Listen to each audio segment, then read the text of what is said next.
I first met Helen Duncan in 1947. I'd been in the forces, I'd come out, I'd moved up to Liverpool, and somebody told me about this Helen Duncan, and I was well on the way to becoming more familiar with the subject. And I'd met a lady in the south of England who was a medium of a similar type, but not quite of the calibre of Helen Duncan. Helen was specialised in materialisation. She didn't diversify, although she was a good clairvoyant. She was a healer. Her daughter had a big gum boil on the face, and her mother felt so much for her daughter, the pain she was suffering. She said, "Oh God, take that away from her and give it to me." Now the daughter's face went down, the swelling went down, and Mrs. Duncan's face came up. And then it was removed from Mrs. Duncan. Albert would take that away.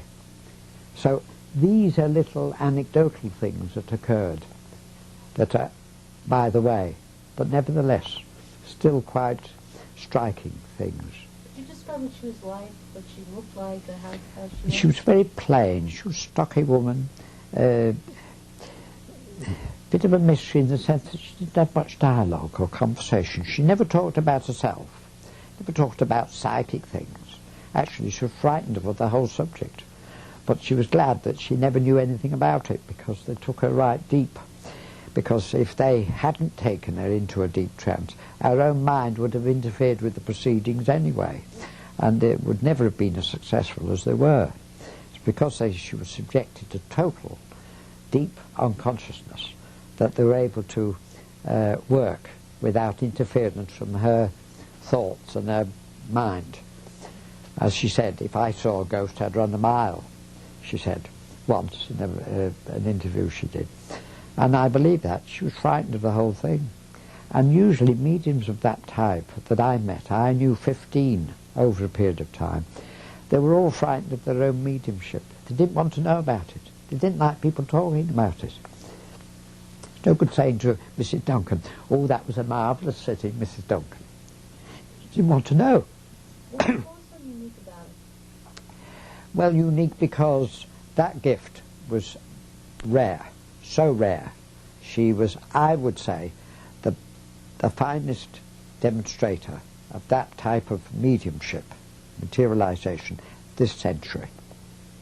There were ones in the early part of the century where Sir William Crookes researched Florence Cook, and the story of Katie King, who was a music hall artist or something, wasn't she, or something, and this Katie King materialised in Sir William Crookes, and one of Britain's greatest scientists. He was no fool. And she lived for 3 days in his house. She sat at the table and ate meals with him. And on the third day, and remember this third day, it's all recorded in the New Testament, on the third day she was halfway through a meal and she just dematerialised and she never came back again.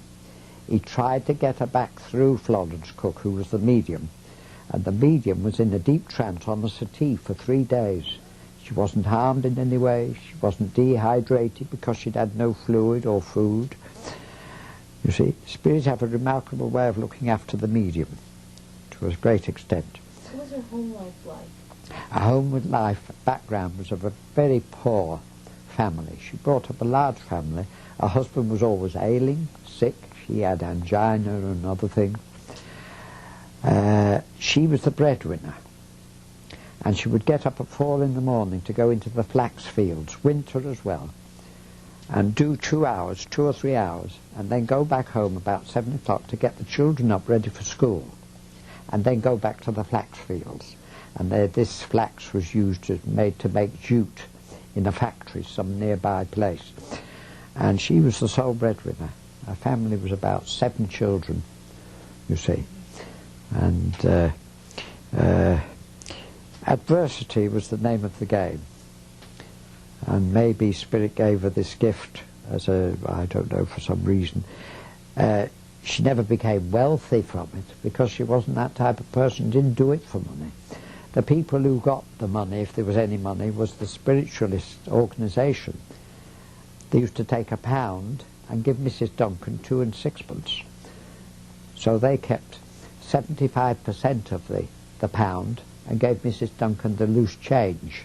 Well, Mrs. Duncan had to pay all her fares from Scotland, travelling about the country. She was in demand all the time, because once people had witnessed it, they said, you've got to see this, you've got to go there, you've got to... And if they were fortunate, they'd get somebody they knew. Why was she in so much demand? Because the word got round, and you can't suppress this forever, this kind of thing. But things are changing. As the new millennium looms, there's a new wave of activity being in the pipeline, being prepared, where new techniques people have been working on for some time. The ectoplasm will be non-existent anymore, because it was always a dangerous substance to the medium if anybody touched it or grabbed it or did what these policemen do. That's why Mrs. Duncan always suffered the burns on her skin and everything. And the doctor testified they couldn't be self-inflicted. They were the result of electricity passing through the skin, the tissue, at a terrific speed and burning the tissue. And that was the ectoplasm. Because during the war, she went around. 15 years after she died, I said to myself, there's a woman gave 40 years service. She survived all that was done to her. Survived. And there's no memory of her. Nobody speaks about her anymore. She was just lost in history somewhere. And I said, I'm going to try and write a book about this woman, because had I not known her and witnessed her repeatedly, not just a one-off experience, and saw many aspects of her mediumship, because she was very versatile. And I thought, I'm going to have a go at this book. So I wrote a snippet for Psychic News and said I intended to write this book, the story of Helen Duncan.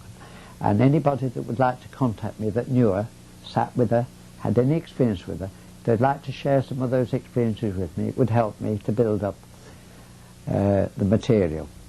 My own experience was quite a lot, but I needed other people's testimonies as well, and I've got that in the book, you see. And some of the most striking ones, one that stands out is the Mayor of Dewsbury, Mrs. Hilda Thompson.